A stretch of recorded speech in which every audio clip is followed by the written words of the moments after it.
إن الحمد لله نحمده ونستعينه ونؤمن به ونتوكل عليه أرسله بالهدى ودين الحق ليظهره على الدين كله ولو كره المشركون.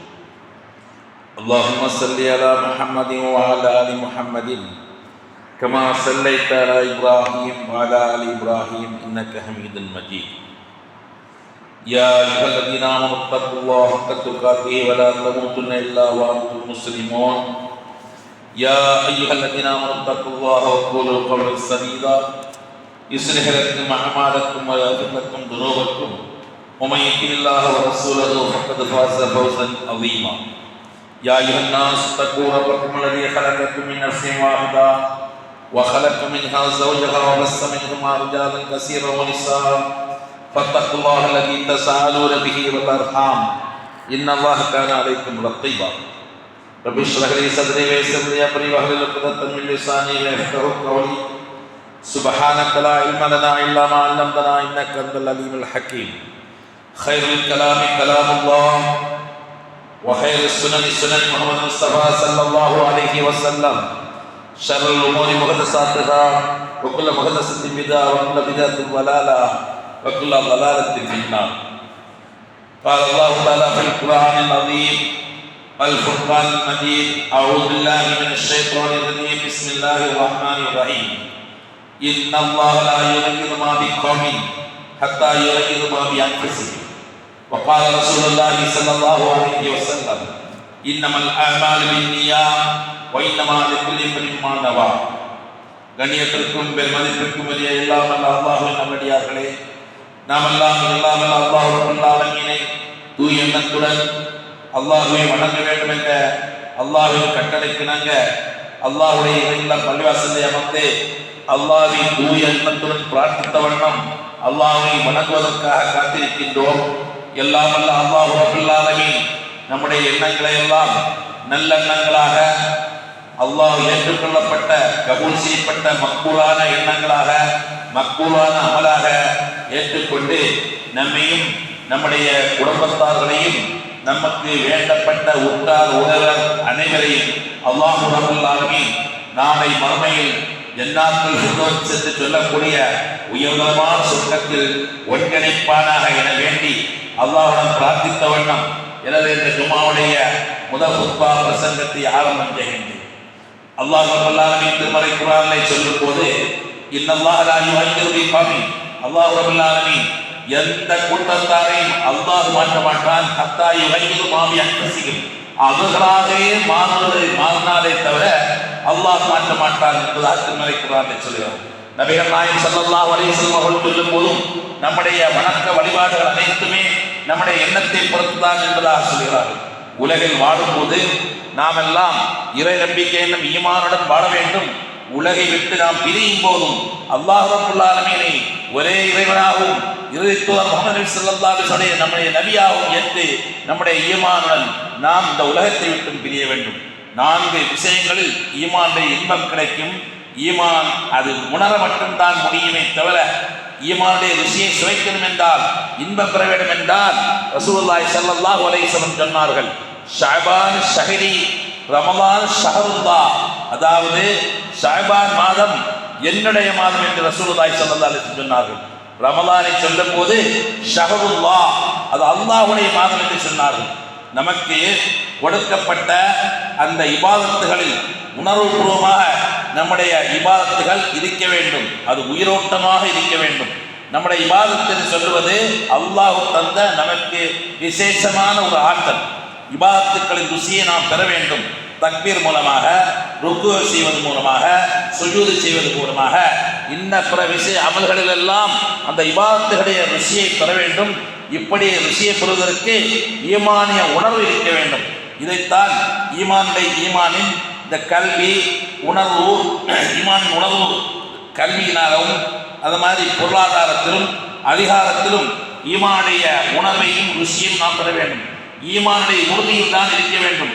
அதாவது ஈமானால் வெற்றி, எழுச்சி, பாதுகாப்பு, முன்னேற்றம் இவைகள் அனைத்தும் ஈமானுடைய உறுதியினால் தான் ஏற்பட வேண்டும்.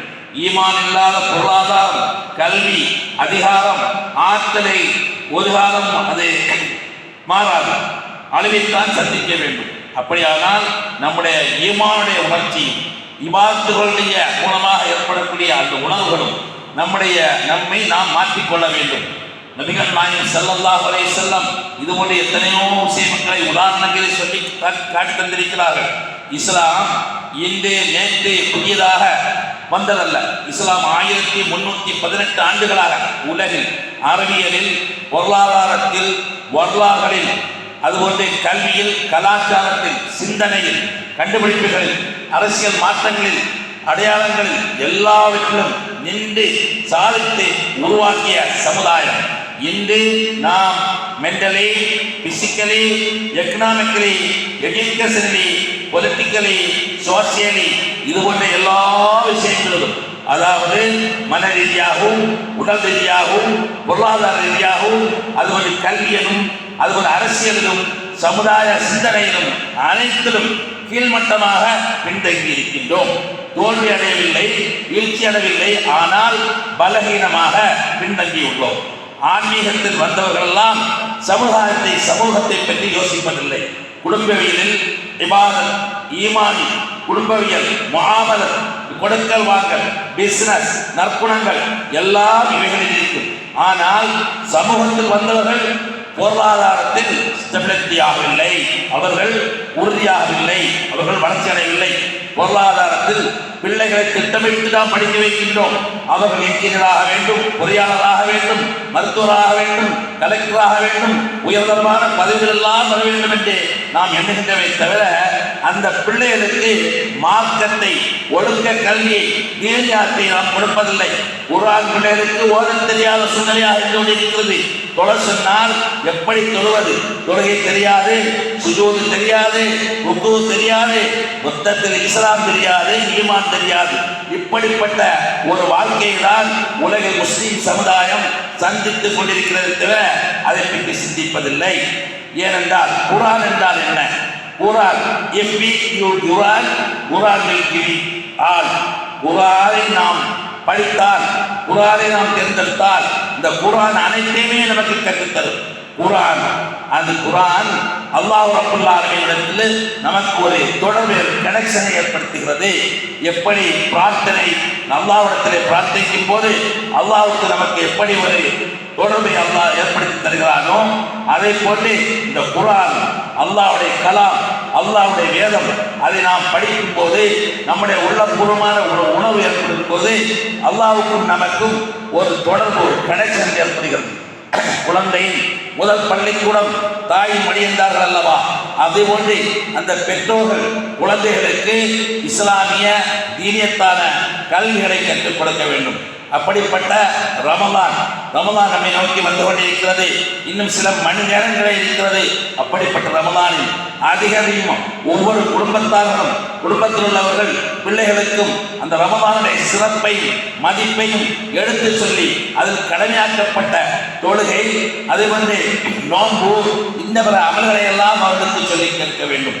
ஏனென்றால் இந்த ரமலானில் அல்லாஹ் நம்மிடம் கேட்கிறார். மற்ற மாதங்களில் எல்லாம் நாம் அல்லாஹ்விடத்தில் கேட்க வேண்டும். இந்த ரமலானை பற்றி சொல்லும் போது ரமலானில் நம்மை பார்த்து அல்லாஹ் கேட்கிறார், நீங்கள் எல்லாம் தயாராக இருக்கிறீர்களா, என்ன செய்து கொண்டிருக்கிறீர்கள் என்றுதான் அல்லாஹ் கேட்கிறார். நீங்கள் அமல்கள் செய்யுங்கள், நான் தருவேன் என்று அல்லாஹ் சொல்கிறார். எப்படி ஈமானை வழிபடுத்த வேண்டும் என்றால் அல்லாஹ் ரப்பல் ஆலமீன் சொல்கிறார். என்ன சொல்கிறார்? the promises of Allah, அல்லாஹ்வுடைய வாக்குறுதிகள் பாருங்கள். ஃபத்ஊனி அஸ்தஜிபு லக்கும், முதலாவது அல்லாஹ் சொல்கிறான் ஃபத்ஊனி அஸ்தஜிபு லக்கும், என்னிடத்திலே கேளுங்கள், துஆ கேளுங்கள், என்னிடத்திலே கேளுங்கள், அஸ்தஜிபு லக்கும், உங்களுக்கு நான் பதிலளிக்கிறேன் அல்லாஹ் சொல்கிறார். அல்லாஹ்வின் 4 வாக்குறுதிகள் பாருங்கள். முதலாவதாக ஃபத்ஊனி, என்னிடத்திலே கேளுங்கள், என்னை அழையுங்கள், அஸ்தஜிபு லக்கும், உங்களுக்கு நான் பதிலளிக்கிறேன். ஃபத்குருனி, என்னை நீங்கள் நினைவு கூறுங்கள், அது குறிக்கும் உங்களையும் நான் நினைவு கூறுகிறேன். பதக்குருளை என்னை நினைவு கூறுவது என்றால் என்ன? என்னுடைய ஆற்றலை, என்னுடைய மகிமையை, என்னுடைய கட்டளையை நீங்கள் எடுத்து எம்முங்கள், நீங்கள் எடுத்து வழி சரிவர பின்பற்றி நடையுங்கள், என்னை திக்ரு செய்யுங்கள், அது குறிக்கும் உங்களை நான் நினைவு கூறுவேன், உங்களுக்கு வேண்டிய விஷயங்களை எல்லாம் நான் செய்திருவேன் என்று அல்லாஹ் சொல்கிறார். அது ஒன்று. என் தன் சொல்லாக என் சொல்லக்கும், நீங்கள் அல்லாஹ்வுக்கு உதவி செய்தால் என் சொல்லக்கும் அல்லாஹ் உங்களுக்கு உதவி செய்வார். அல்லாஹ் உதவி செய்வான் என்று சொன்னால் என்ன? எனது மக்களுக்கு, எனது படைப்புகளுக்கு, எனது அடியார்களுக்கு, என்னுடைய சமுதாயத்திற்கு நீங்கள் உதவி செய்வீர்களே ஆனால் என் சொல்லக்கும் உங்களுக்கு நான் உதவி செய்வேன். பொய் சக்கரத்தும் நீங்கள் நினைவு கூறுவீர்களே ஆனால், நீங்கள் நன்றி கூறுவீர்களே ஆனால் அசீரனுக்கும் நான் உங்களுக்கு அதிகம் நான் அதிகமான நற்பலன்களை உங்களுக்கு நான் செய்வேன் என்று அல்லாஹ் ரப்பல் ஆலமீன் திருமறை குர்ஆனிலே 4 விஷயத்தை 4 இடத்தில் தெளிவாக 4 வாக்குறுதிகளை அளிக்கிறார். ஒன்றாவதாக என்னையே கேளுங்கள், என்னையே அழையுங்கள், என்னிடத்திலே பிரார்த்தியுங்கள், என்னிடத்திலே துஆ செய்யுங்கள், அஸ்தஜிப் லக்கும் உங்களுடைய பிரார்த்தனை அங்கீகரிப்பேன், ஏற்றுக்கொள்வேன் என்பதாக அல்லாஹ் சொல்கிறார். ஃபதுக்குருனி என்னை நினைவு கூறுங்கள், அது கொடுக்கும். உங்களை நான் நினைவு கூறுகிறேன். இன் தன்சுருல்லாஹ அல்லாஹ்வுக்கு உதவி செய்கிறேன். அல்லாஹ்வின் பெயரில் எனது மக்களுக்கு, எனது படைப்புகளுக்கு, எனது அடியார்களுக்கு, நோயுற்றவர்களுக்கு, அதுபோல பொருளாதாரத்தில் கீழ்மட்டத்தில் இருப்பவர்களுக்கு, உதவிகள் தேவைப்படக்கூடியவர்களுக்கு என் பெயரில் என்னை நினைத்து நீங்கள் உதவி செய்கிறீர்களானால் என் சொல்லக்கும் உங்களுக்கு நான் உதவி செய்வேன். ஒய் சக்கர்த்தும் எனக்கு நீங்கள் நன்றி செய்கிறீர்களானால், நன்றி வைப்பீர்களானால் இந்த அசீரனுக்கும் உங்களுக்கு அதிகம் அள்ளி தருவேன் என்பதாக அல்லாஹ் ரப்பல் ஆலமீன் சொல்கிறார். நம்மை நாம் சுய பரிசோதனை செய்ய வேண்டும், ரிவ்யூ செய்ய வேண்டும், யோசிக்க வேண்டும். நமது இபாதத்துகள் எப்படியாக இருந்து கொண்டிருக்கிறது? எனது தாயிடம் நான் ஒழுங்காக நடக்கிறேனா? எனது தந்தையிடம் ஒழுங்காக இருக்கிறேனா? என்னுடைய பெற்றோரிடத்தில் நல்ல முறையில் நடந்து கொள்கிறேனா? என்னுடைய மனைவியிடத்தில் நான் நல்ல முறையில் நடந்துகிறேனா? உண்மையான கணவனாக இருந்து கொள்கிறேனா? அதுபோன்று பெண்மணிகள் என்னுடைய கணவனிடத்தில் நான் நல்லபடியாக நடந்து கொண்டிருக்கிறானா? ஒவ்வொரு பெற்றோரும் பிள்ளைகளிடத்தில் நல்ல முறையில் நடந்து கொள்கிறேனா? குடும்பத்தார்களுக்கு நல்ல முறையில் நடந்து கொள்கிறதா? உறவினரிடம், நண்பர்களிடம், அதுபோன்று பணியாட்களிடம் பொறுப்புகளை எல்லாம் நாம் எப்படி அல்லாஹ்வுடைய வழியில் அல்லாஹ் சொன்னது பிரகாரம் நடந்து கொள்கிறோமா? இப்படியாக சிந்திக்க வேண்டும். இப்படியெல்லாம் நாம் சிந்திப்போமே ஆனால் இதுதான் ஈமான் வலிமைப்படும். அதாவது நம்மிடம் மிகப்பெரிய ஒரு தவறு இபாதத்தில் கவனக்குறைவாக இருப்பதுதான். வலிமையான ஈமான் ஏற்படுத்த வேண்டும் என்றால் கொஞ்சம் செய்தாலும், சிறியதாக செய்தாலும், கொஞ்சமாக செய்தாலும் அதை ரொம்ப ஆழமாக, ரொம்ப கவனம் செலுத்தி செய்ய வேண்டும். அல்லாமா ரூமி ரஹ்மத்துல்லாஹி அலைஹி சொல்கிறார்கள், தில் சே பாத், தில் சே பாத்கர், தில் சே சுன்கர், தில் சே தீக்கர். அதாவது என்ன சொன்னார்கள்?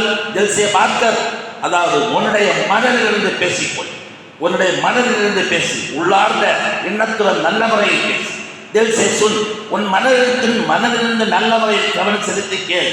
தில் சே தேக்கர், நீ உன்னுடைய மனதிலிருந்தே அந்த பார்வை நீ அப்படி செலுத்து என்று அல்லாமா ரூமி ரஹ்மத்துல்லாஹி அலைஹி சொல்கிறார்கள். சொன்னால் இந்த நிலையை நாம் அடைவோமேயானால் மனதிலிருந்து பேசி, மனதிலிருந்து கேட்டு, மனதிலிருந்து நம்ம பார்ப்போமேயானால் அல்லாஹ் ரப்பல் ஆலமீன் திருமறை குர்ஆனிலே சொல்கிறார் அல்லவா, வஹுவ மஹத்தும் பைனக் மா குன்தும், நீங்கள் எங்கிருந்தாலும் உங்களிடமே அவர்கள் இருக்கிறார்கள். அல்லாஹ் ரப்பல் ஆலமீன் சொல்வதை சரியாக தெரிகிறது. நாம் விடக்கூடிய மூச்சும், நம்மிடத்திலிருந்து எழக்கூடிய பேச்சும் அல்லாஹ்வின் தொடர்புடையதாக இருக்க வேண்டும். அல்லாஹ்வுடைய தொடர்புடையதாக இருந்தால் அது அழகான முறையில் ஒரு இபாதத்தாக அமைந்து கொள்ளும். அதாவது நான் நான் நான் என்று சொல்லக்கூடிய அந்த தத்துவம் இல்லாமல் இந்த அல்லாஹ் எனக்கு தருகிறான், அல்லாஹ் தந்த ஆற்றல் மூலமாக, அல்லாஹ் தந்த பொருளாதாரத்தின் மூலமாக, அல்லாஹ் தந்த சக்தியின் மூலமாக நான் இப்படி செய்கிறேன் என்று சொல்லாமல் இது நான் என்னால் தான் முடிந்தது என்று சொன்னால் அதனால் தான் பிரச்சனைகள், சண்டைகள், சச்சரவுகள், பொறாமைகள், இது போன்ற எல்லா விதமான விஷயங்களும் இந்த நான் நான் நான் என்று சொல்லக்கூடிய நாளால் வந்து விடுகிறது. அந்த இடங்களிலெல்லாம் அல்லாஹுவால், அல்லாஹ் தந்த ஆற்றலினால், அல்லாஹ் தந்த என்னுடைய கல்வியினால், அல்லாஹ் தந்த சக்தியினால், அல்லாஹ் தந்த பொருளாதாரத்தினால் நான் இப்படி செயல்படுகிறேன் என்று சொன்னால் அது ஈமானிய உணர்வாக அமைந்துவிடும். அதுபோன்று நம்முடைய அமல் குர்ஆன் ஓதக்கூடிய ஒரு முறையாக இருக்கும். ஏனென்று சொன்னால் இந்த குர்ஆன் என்றால் என்ன? What is Quran? The Quran is conversation between Abd and Allah. அல்லாஹ்வுக்கும் அல்லாஹ்வுடைய அடியான் என்று சொல்லக்கூடிய அப்த் என்று சொல்லக்கூடிய அடியானுக்கும் நடக்கக்கூடிய ஒரு சம்பாஷணை, ஒரு உரையாடல் தான் திருமறை குர்ஆன். அல்லாஹ் ரப்பல் ஆலமீன் சொல்லுகிறான் பாருங்கள், சூரத்துல் ஃபாத்திஹாவில் சொல்லுகிறான், அல்ஹம்துலில்லாஹி ரப்பில் ஆலமீன் அர் ரஹ்மானிர் ரஹீம் மாலிகி யௌமித்தீன். அல்ஹம்துலில்லாஹி ரப்பில் ஆலமீன். அல்லாஹ் தன்னை பற்றி, தன்னுடைய தன்மையை பற்றி, தன்னுடைய சிறப்பை பற்றி, தன்னுடைய தனித்துவத்தை பற்றி சொல்லும்போது அனைத்து புகழும் அல்லாஹ்வுக்கு. அவன் எப்படிப்பட்ட அல்லாஹ்?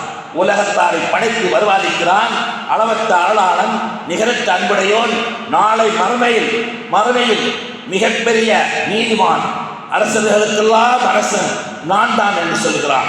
அப்போது நாம் அல்லாஹ்விடத்திலே உரையாடுகிறோம், இய்யாக நஅபுது வ இய்யாக நஸ்தஈன் இஹ்தினஸ் ஸிராத்தல் முஸ்தகீம். அல்லாஹ்வே, உன்னையே நாங்கள் வணங்குகிறோம், உன்னிடத்திலே நாங்கள் உதவியை தேடுகிறோம், எங்களுக்கு நேரான வழியை காட்டித் தருவாக என்று அல்லாஹ் தன்னை பற்றி சொன்னதற்கு அல்லாஹ்விடத்திலே நாம் உரையிடக்கூடிய ஒரு விஷயமாக இந்த சூரத்துல் ஃபாத்திஹா அமைந்திருக்கிறது. எத்தனை பேருக்கு தெரியும்? அதாவது அல்லாஹ் நம்மிடத்திலே விளையாடுகிறான், நாம் அல்லாஹ்விடத்திலே விளையாடுகிறோம். இப்படிப்பட்ட அந்த குர்ஆனுக்கு நாம் செய்ய வேண்டிய கடமைகள் இருக்கிறது. குர்ஆனுக்கு செய்ய வேண்டிய கடமைகள் என்ன? இந்த குர்ஆனை சரிவர நல்ல முறையில்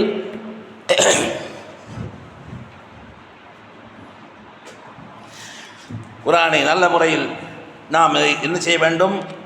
அதாவது படிக்க வேண்டும், குர்ஆனை நல்ல முறையில் விளங்க வேண்டும், அதை ஆய்வு செய்ய வேண்டும், அதற்கு நாம் செயல்படுத்த வேண்டும், குர்ஆனை நல்ல முறையில் மக்களிடத்திலே சேர்க்க வேண்டும். இதுதான் நம்முடைய இஸ்லாமியர் ஒவ்வொருவருடைய கடமையாக இருந்து கொண்டிருக்கிறது. அப்படிப்பட்ட அந்த குர்ஆனை நாம் செயல்படுத்துவதற்கும் படிப்பதற்கும் அல்லாமல்ல அல்லாஹ்விடத்திலே வேண்டுவதற்கும் இந்த புண்ணிய ரமலான் நம்மை நெருங்கி வந்து கொண்டிருக்கிறது. நமது முன்னோர்களுடைய துஆ எப்படி இருந்தது? ரமலான் யாருக்கு? அதாவது உடல் ஆரோக்கியமும் நல்ல முறை ஈமான்தாரியாகவும் உடலில் சக்தி உடையவர்களும் முஸ்லீமாகவும் இருக்கக்கூடியவர்களுக்கு இந்த ரமலான் கடமையாக இருக்கிறது. அதல்லாமல் நோயாளிக்கோ புத்தி இல்லாதவர்களுக்கோ நல்லது கெட்டது தெரியாதவர்களுக்கோ நிச்சயமாக நோன்பு கடமை இல்லை. அப்படிப்பட்ட அந்த ரமலானுடைய விஷயத்தில் நாம் என்ன செய்ய வேண்டும்? அல்லாஹ்விடத்திலே பிரார்த்திக்க வேண்டும். அல்லாஹ்வே, இந்த ரமலானை சந்தோஷத்துடனும் மகிழ்ச்சியுடனும் ஆரோக்கியத்துடனும் ஆனந்தத்துடனும் ஈமானுடன் நமது நோன்பு அமைய வேண்டும். அல்லாஹ்வே, நீ அதற்கு அருள் புரிய வேண்டும் என்று நாம் அல்லாஹ்விடத்திலே பிரார்த்திக்க வேண்டும். அதாவது சாரி, இந்த மைக்கு கொஞ்சம் பாருங்கள். ஓகே, சவுண்ட் இல்லையே, அவுட் ஆயிடுச்சு. சரி, ஒரு சம்பவம் என்னவென்று சொன்னால், இரு நபர்கள் ரசூலுல்லாஹி ஸல்லல்லாஹு அலைஹி வஸல்லம் காலகட்டத்தில் அன்ன ரஜுலைனி மின் வலியின், அதாவது பலி என்ற ஊரிலிருந்து இரண்டு நபர்கள் அவர்கள் புறப்பட்டு வந்தார்கள். ஒக்கான இஸ்லாமுகுமா ஜமியன், அவ்விருவரும் ஒன்றாகவே இஸ்லாமத்தை ஏற்றுக்கொள்கிறார்கள். ஃபக்கான அஹதுகுமா அஷத்து இஜ்திஹாதம் மினல் ஆஹர், அந்த ரெண்டு பேரில் ஒருவர் மற்றொருவரை விட சிறப்பான முறையில் தன்னுடைய இன்னுயிரை இஸ்லாத்திற்காகவே அர்ப்பணித்து ஷஹீதாகிறார். இன்னொருவர் சும்ம மக்கசல் ஆஹர் பாதகுஸ்தனா, இன்னொரு மீண்டும் ஒரு ஆண்டுகள் வாழ்ந்து இரண்டாவது முறை மரணிக்கிறார். அதாவது ஒரு வருடத்துக்கு பின்னால் அவர் மரணிக்கிறார். முதலாவது உள்ள நபர் தன் இபாதத்துக்களெல்லாம் செய்து, அதாவது தன்னுடைய இன்னுயிரை மாய்த்து இஸ்லாத்திற்காக மாய்த்து ஷஹீதாகிறார். மீண்டும் ஒருவர் ஒரு ஆண்டுக்கு பின்னால் அவர் மரணிக்கிறார். இதை பற்றி தல்ஹத் இப்னு உபைதுல்லாஹ் என்று சொல்லக்கூடிய சஹாபி ரசூலுல்லாஹி ஸல்லல்லாஹு அலைஹி வஸல்லம் சொல்லுகிறார்கள், ஃபரஐது ஃபில் மனாம் அன இந்த பாபின் ஃபில் ஜன்னா, சொர்க்கத்தினுடைய வாசலிலே நான் நின்று கொண்டிருக்கக்கூடிய நேரத்தில் என்னுடைய கனவிலே நான் இப்படி ஒரு சம்பவத்தை பார்க்கிறேன். சொர்க்க வாசலிலே நிற்கிறேன். ஆனால் முதலாவதாக ஷஹீதாக்கப்பட்ட அந்த நபர், ஷஹீதினுடைய தன்மையை பற்றி சொல்லும்போது நபிகள் நாயகம் ஸல்லல்லாஹு அலைஹி வஸல்லம் சொல்கிறார்கள், எந்த விதமான கேள்வி கணக்கு இல்லாமல் நேரடியாகவே சொர்க்கத்துக்கு சொல்ல தகுதியுடையவர் தான் இஸ்லாமிய வீர தியாகி, உயிர் தியாகி. அப்படிப்பட்டவர் அது மட்டுமல்ல, தன்னுடைய குடும்பத்தைச் சேர்ந்த ஈமான் இறைநம்பிக்கை உடைய 70 நபர்களுக்கு மறுமையில் சிபாரிசு செய்யக்கூடிய ஒரு தகுதி உடையவர். அவர் இரண்டாவதாகவும், அவருக்கு பின்னால் ஒரு ஆண்டு கழித்து மரணித்தவர் முதலாவதாகவும் சொர்க்கம் செல்கிறாரே. எப்படிப்பட்ட அந்த சம்பவத்தை ரசூலுல்லாஹி ஸல்லல்லாஹு அலைஹி வஸல்லம் அவரிடத்தில் சொன்ன நேரத்தில் ரசூலுல்லாஹி ஸல்லல்லாஹு அலைஹி வஸல்லம் சொன்னார்கள், மின் ஐதாலிக்கின் தாஜிப், என்ன தல்ஹத் இப்னு உபைதுல்லாவே, உங்களுக்கு இது ஆச்சரியமாக இருக்கிறதா? இதில் என்ன ஆச்சரியம் இருக்கிறது? அதாவது வீரத்தியாக இரண்டாவதாகவும் அவருக்கு பின்னால் மரணித்த சாதாரண மரணத்தை அடைந்தவர் முதலாவதாக சொர்க்கம் சென்றது உங்களுக்கு ஆச்சரியமாக இருக்கிறதா? ஒரு ஆச்சரியம் தேவையில்லை. காரணம், ரசூலுல்லாஹி ஸல்லல்லாஹு அலைஹி வஸல்லம் சொல்லுகிறார்கள், வாதரக்க ரமலான ஃபஸாம ஃபஸல்லா கதா வ கதா ஃபமா பைனஹுமா அபது பைன ஸமாஇ வல்லர். அதாவது முதலாவதவர் வீரத்தியாகி, அவர் மரணித்து இரண்டாவது முறையும் அதற்கு பின்னால் மரணித்தவர் முதல் முறையுமாக சொர்க்கம் சென்ற காரணம், இரண்டாவது மரணித்தவர் ஒரு ஆண்டு காலம் வாழ்ந்தார் அல்லவா? அவர் ரமதானுடைய நோன்பை நோட்டாரா? நோட்டிருக்கிறார். நோன்பு நோட்டது மட்டுமல்ல, ஃபஸல்லா தொழுகை நடத்தியிருக்கிறார், தொழுதிருக்கிறார். அவர் இன்னென்ன அமல்களெல்லாம் செய்திருக்கிறார். அதிகமான முறையில் சுஜூதை செய்திருக்கிறார். ஆகவே அவருடைய அந்த இபாதத்துகள் வானத்துக்கும் பூமிக்கும் மத்தியில் மிகப்பெரிய தூரத்தை உடைய விஷயமாக அமைந்த காரணத்தினால்தான் அவர் முதலாவதாக சொர்க்கம் சென்றார் என்று சொன்னார். இதை போன்று ஹஜ்ஜாஜ் இப்னு யூசுப் என்று சொல்லக்கூடிய ஒருவர், அவர் ஒரு மன்னராக வாழ்ந்து கொண்டிருக்கிறார். அவருடைய நடத்தைகளெல்லாம் ரொம்ப மோசமாக அவர் நடத்தையுடைய ஒரு நல்ல பண்புக்குரியவர் அல்ல. அப்படி இருந்தும் அவர்களுடைய சில கோத்திரக்காரர்கள், அவர்கள் பண்புகள் குணங்கள் குறைவாக இருந்தாலும் இந்த சாப்பிடும்போது உணவு அருந்தும் போது ஏதாவது ஒரு நபரை அழைத்து தான் உணவு அருந்துவார்களாம்.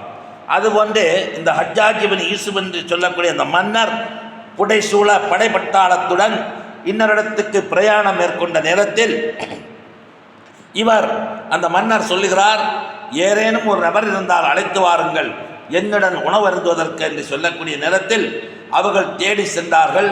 கடைசியாக ஒரு காட்டரபியை அழைத்து வந்து இவருடன் உணவருந்த ஏற்பாடு செய்யக்கூடிய நேரத்தில் விதமான காட்சி தரக்கூடிய உணவு வகைகளெல்லாம் செய்து வைக்கப்பட்டிருக்கிறது மன்னர் அருகே. அவரை அழைத்து என்னுடன் உணவருந்துங்கள் என்று சொன்ன நேரத்தில் அந்த காட்டரபி மறுத்து விட்டார். முடியாது, எனக்கு இன்னொரு விருந்து ஏற்பாடு செய்யப்பட்டிருக்கிறது, அந்த விருந்தில் கலந்துவதற்கு நான் தயாராக இருந்து கொண்டிருக்கிறேன், அதனால் மன்னருடன் உணவு அருந்த நான் தயாரில்லை என்று சொல்லுகிறார். இதென்ன, என்னை விடவும் உணவு தயார் தரக்கூடிய ஒரு நபர் உங்களிடத்தில் யார் இருக்கிறார் என்று கேட்ட நேரத்தில் அவர் சொன்னார், நான் நோன்பு வைத்திருக்கிறேன், என்னுடைய நோன்பின் காரணமாக எல்லாம் வல்ல அல்லாஹ் ரப்பல் ஆலமீன் எனக்கு உணவு தயார் செய்து வைத்திருப்பான், அதை நான் உணவு உண்ண வேண்டும் என்று சொன்ன நேரத்தில் அந்த மன்னர் சொன்னார், நீங்கள் அப்படியானால் இது சாதாரண சுன்னத்தான நோன்பு தானே, அந்த நோன்பை விடுங்கள், நாளை வேணுமானால் நோன்பை வையுங்கள், என்னுடன் இன்று உணவருந்துங்கள் என்று சொன்ன நேரத்தில் அந்த காட்டரவி சொன்னார், நான் நாளை உயிருடன் இருப்பேன், நோன்பு வைப்பேன் என்ற நம்பிக்கை உமக்கு இருக்குமானால் அப்படி உறுதியுடன் நீங்கள் எனக்கு வாக்கு தந்தால் நான் இன்றைய தினம் நோன்பை முறித்து உங்களுடன் உணவருந்துகிறேன் என்று சொன்னால், அந்த நோம்பினுடைய மகிமையை அந்த காட்டரவை எப்படி புரிந்து வைத்திருந்தார் என்று நாம் சிந்தித்து பார்க்க நாம் கடமைப்பட்டிருக்கிறோம். அந்த நோன்பு, இந்த காட்டரவைகளுடைய தன்மை எப்போதுமே அவர்களுடைய தன்மை செல்ஃபியஸ், சுயநலமாகத்தான் இருந்து கொண்டிருக்கும். ரசூலுல்லாஹி ஸல்லல்லாஹு அலைஹி காலகட்டத்தில் ஒரு காட்டரவி பள்ளிவாசலுக்கு உள்ளே இருந்து சிறுநீர் கழிக்கக்கூடிய நேரத்தில் சஹாபாக்கள் அவரை பிடித்து அடிக்க செல்லும் போது ரசூலுல்லாஹி ஸல்லல்லாஹு அலைஹி சொன்னார்கள், விட்டுவிடுங்கள், அடிக்காதீர்கள், அவர் தாராளமாக அமைதியான முறையில் சிறுநீர் கழித்து முடியட்டும் என்று சொன்ன நேரத்தில் அவர் உடனே துவா செய்கிறார். எப்படி துவா செய்கிறார்?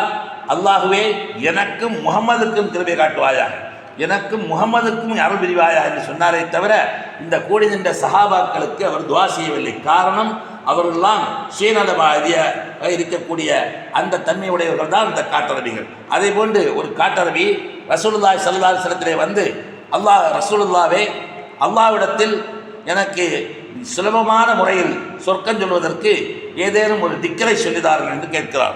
உடனே ரசூலுல்லாஹி ஸல்லல்லாஹு அலைஹி வஸல்லம் சொன்னார்கள், சுப்ஹானல்லாஹ், அல்ஹம்துலில்லாஹ், அல்லாஹ் அக்பர் என்று சொல்லுங்கள். அப்போது அந்த காட்டரபி சொன்னார், இதெல்லாம் அல்லாஹ்க்குரியதல்லவா, எனக்குள்ளது உரியதை சொல்லித்தார்கள் என்று. உடனே ரசூலுல்லாஹி ஸல்லல்லாஹு அலைஹி வஸல்லம் அவருடைய அறியாமையின் காரணமாக அவருக்கு கூடுதலாக விளக்கம் சொல்லாமல், அல்லாஹும்ம ஸல்லி, அல்லாஹும்ம அர்ஹம்னி, எனக்கு அல்லாஹ்வை மன்னி, எனக்கு அல்லாஹ்வை கிருபை காட்டு என்ற வார்த்தையை சொல்லின்ற நேரத்தில் அவர் சமாதானமாக கொள்கிறார். இப்படியெல்லாம் சுயநலத்துடனும் தனக்கென்று சொல்லக்கூடிய அந்த காட்டரபிகள் அவரே இந்த நோம்புடைய மகிமை தெரிந்து இந்த நோன்புக்கு அல்லாஹ் விருந்து வைத்திருக்கிறார், அந்த விருந்தை நாம் உண்ண வேண்டும் என்று அங்கே சொன்னார் என்று சொன்னால், நாமெல்லாம் ரையான் என்று சொல்லக்கூடிய விசேஷமான கேட், விசேஷமான வாசல், அதற்கு பதிவு செய்து கொண்டிருக்கிறோம் ஒவ்வொரு ஆண்டும். அதுபோன்று இந்த ஆண்டும் நோம்பாளிகள் அந்த ரையான் என்ற வாசலில் நுழைவதற்கு அல்லாஹ் ரப்பல் ஆலமீன் கிருபை செய்வானாக என வேண்டி எனது இந்த முதல் ஜும்மாவுடைய குத்பாவை நிறைவு செய்கிறேன்.